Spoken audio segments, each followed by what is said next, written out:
Olá a todos, meu nome é Raul Kaiowá. Eu vou fazer uma pequena série de videoaulas, 5 videoaulas no total, em consequência de uma contrapartida de um edital que eu fui contemplado da Aldir Blanc. Então, essa vai ser minha primeira aula dessa sequência de 5 aulas, onde eu vou explicar coisas bem simples, mais ou menos, da história do instrumento e coisas bem básicas, assim, de como posicionar, como segurar. E as próximas aulas a gente vai colocando um pouco mais de conteúdo, porque a minha proposta é que as pessoas tenham algum conteúdo para se sentirem um pouquinho mais seguras e poder investir num instrumento desse, que geralmente não é um investimento barato. O handpan, ele na verdade começou com um outro nome de um outro instrumento chamado hang drum, que na verdade é inspirado no instrumento caribenho chamado steel pan. Então é uma sequência de sequências, né? O hang drum foi um instrumento criado por um casal suíço, inspirado por um instrumento haitiano, se não me engano, que é tocado como se fosse uma panela côncava, assim, ao contrário, que ela não tem tantos harmônicos, né? Ela tem geralmente as notas principais e eles tocam com umas baquetinhas dentro. Não sei se vocês já viram.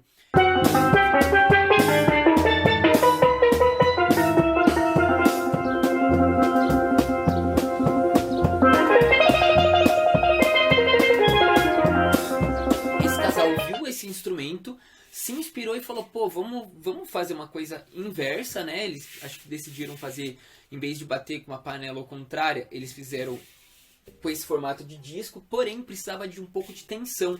Se ficasse só um disco solto assim, o metal não teria estabilidade, então eles fizeram duas conchas coladas. Inicialmente os hang drums não tem notas embaixo, né?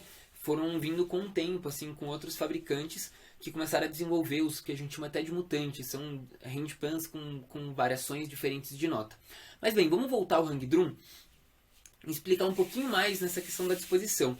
Geralmente o hang drum original ele não tem tantas notas em cima, ele é composto geralmente por 8 notas, mas uma central totaliza 9 notas, né? Alguns até tem menos notas, depende muito da composição e da construção, da confecção de cada instrumento, né? Da escala harmônica, do tamanho das notas, porque às vezes tem notas mais graves como essas, você vê o tamanho delas, se você coloca várias notas mais graves, automaticamente você perde espaço, enquanto se você tem várias notas menores, você consegue ter mais notas em cima. Isso daí foi surgindo com o tempo. Então o handpan ele surgiu com essa derivação do hang drum que foi feito por esse casal suíço. Porém, quando ele começou a ser fabricado, por volta do ano 99, 2000, era um instrumento que era muito difícil de conseguir. Primeiro que você tinha que ir na Suíça buscar, outra que você tinha uma fila de espera que a cada ano que foi passando só aumentava. Chegou acho que no final, assim, tem quase 10 anos, não sei muito bem, eu lembro que tinha muito tempo, assim, quando eu pesquisei em 2006, 2007, a primeira vez, eu lembro que já era uma fila de espera de anos. E para eu ter que ir na Suíça comprar em euro e ainda buscar, né, um instrumento, seria muito difícil. Então é um instrumento que era muito pouco acesso, principalmente para gente que era brasileiro. Com o tempo foram surgindo outros fabricantes pela Europa e eles não puderam mais usar esse nome hang drum, porque foi uma marca patenteada. Então automaticamente eles começaram a dar um nome, criaram um outro nome, né, fizeram pequenas alterações também por uma questão da patente e deram o nome de handpan, como se fosse hand de mão e pan de panela. Também tem outras variações de pantan, aí varia acho que um pouco das linhas, né, que foram surgindo desses primeiros fabricantes. Para a gente poder ter uma noção, essa foi uma breve história do instrumento e agora eu vou mostrar um pouquinho só como a gente tira a sonoridade dele. A tendência, as notas mais graves seriam um pouquinho mais fáceis. Então quando a gente começa a tocar o hang drum, eu aconselho a gente começar a fazer sons com essas primeiras notas aqui. Uma coisa que a gente tem que deixar muito clara é que a gente não pode ter a mão dura. E outra, a gente não toca com os dedos, a gente toca com o dedo, basicamente. Então, se a gente toca 2 dedos juntos, até às vezes tem variações que a gente pode brincar e acaba batendo mais de um dedo, mas a tendência é a gente tocar isoladamente. Tanto o indicador, né, com os dedões, o indicador que é o principal dedo que a gente usa, como os dedões que a gente usa nessas notas traseiras. Então, resumidamente, a gente tem que imaginar que a panela está muito quente. A panela que eu falo que handpan, pan é de panela, né, e hand é de mão, então panela de mão. Então, essa panela de mão está muito quente e você não quer queimar sua mão. Então, automaticamente você vai encostar esse primeiro dedo, né, o indicador, que é o mais fácil da gente começar, nessa nota central. Imagina que ela está muito quente, então você não quer queimar sua mão. E outra coisa que a gente tem que ter uma brincadeira, um jogo de cintura, assim, que a mão, o dedo fica leve, sabe? Então, ao mesmo tempo que você, imagina que ela está quente, você quer tirar rápido, você tem que ter uma leveza na mão, você não pode ter o dedo duro. Se você tiver o dedo duro, ó, ele abafa o som em qualquer lugar. mesmo que, ou a mão, né? Se eu bater a mão, mesmo se eu tocar rápido, você percebe que o som não fica tão nítido. Se eu tocar muito rápido, talvez.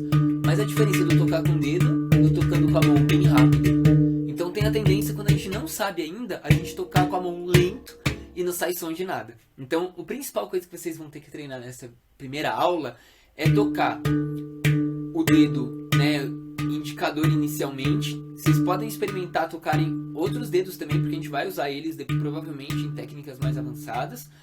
Então, o indicador e o dedo do meio são os principais, assim, são os que eu mais uso, até para fazer técnicas assim, ó, que acaba precisando, né, desses 2 dedos. Você pode até usar 3, mas geralmente 2 já é o suficiente para fazer. Você faz uma coisa meio assim, ó, tô fazendo devagar, abafando, mas é para vocês verem a sequência, né? Isso não que vocês precisem treinar, mas é legal ter essa concepção de isolamento dos dedos. E outro dedo que a gente recomenda aprender no comecinho, a gente não, né? Eu que tô recomendando para vocês, é usar o dedão. Então a gente usa, ó, se vocês verem meu vídeo aqui no cantinho, eu acabo usando, né, ó, nessas notas mais bases, por elas ficarem perto da minha barriga, às vezes minha mão tem que ficar muito assim para eu tocar com o indicador, ó, essas notas também. Então às vezes a gente acaba usando nessas 3 primeiras notas bastante o indicador, o dedão. E o indicador ele fica para as notas mais agudas. Apesar que a gente pode usar, né, o dedão também em outras notas mais agudas, porque a gente faz combinações de harmônicos ou faz uma sequência muito rápida de nota. E a gente não consegue ter essa independência. E bem, essa foi uma breve introdução muito simplificada do que seria, né, o handpan, um pouquinho da história dele. Depois vocês podem procurar, acredito que tem bastante informação também, assim, tem outros artistas aí que estão fazendo videoaulas explicando. Depois se vocês quiserem, provavelmente eu posso estar passando para vocês nos comentários do vídeo e tudo mais. Até quando eu fiz essa proposta pro Aldir Blanc, não tinha praticamente ninguém fazendo. Então, eu quis fazer uma coisa meio inovação, né? Assim, você vê poucas coisas jogadas e quis fazer essa contrapartida. Tanto que eu vou fazer 5 videoaulas de handpan e 10 aulas de Didgeridoo, totalizando 15 videoaulas. Essa foi a nossa primeira aula. Eu vou contar com vocês na nossa segunda aula, onde eu vou explicar um pouquinho mais de como funciona o instrumento e coisas do gênero assim. Então, bora para nossa segunda aula?